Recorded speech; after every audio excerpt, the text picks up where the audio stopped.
नमस्ते, म डाक्टर विजय है। आज चाहिँ हाम्रोमा एकजना पेसेन्ट आउनु भएको छ है। उहाँको चाहिँ हातमा चाहिँ एकदमै यो ठुल्ठुलो लाइकोमाहरू फलाएको छ।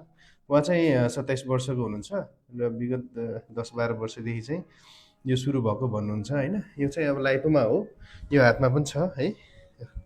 यस्तो छ। अब यो सबै अब यो लाइपोमा भइसकेपछि यो उपचार चाहिँ यो सर्जरी मात्रै हो। यसलाई औषधि खाएर मलम लगाएर चाहिँ ठिक हुँदैन यो होइन। सर्जरी पनि गर्न जरुरी छैन। सर्जरी गरेन भने पनि यसले त्यस्तो साइड इफेक्ट चाहिँ केही पनि गर्दैन। तर अझै ठुलो साइजमा चाहिँ ठुलो हुनसक्छ र जति नै ठुलो भए पनि यसले चाहिँ कहिले पनि असर चाहिँ गर्दैन, साइड इफेक्ट गर्दैन। र आज हामी यो सबै लोकल एनेस्थेसियामै यही भागमा मात्रै हामीले इन्जेक्सन लगाएर चाहिँ यो निकाल्नेछौँ र हाम्रो टाका चाहिँ सबै भित्रैबाट हुन्छ, बाहिर देखिँदैन। पछि गएर टाका निकाल्नुपर्ने झन्झट चाहिँ हुँदैन है त। अब हजुरहरूलाई पनि यस्तो छ भने चाहिँ डराउनु चाहिँ पर्दैन होइन। तर एकचोटि चाहिँ डक्टरलाई देखाएर राम्रोसँग चेकअप गराएर उपचार गर्नु है त। हस्, थ्याङ्क यू।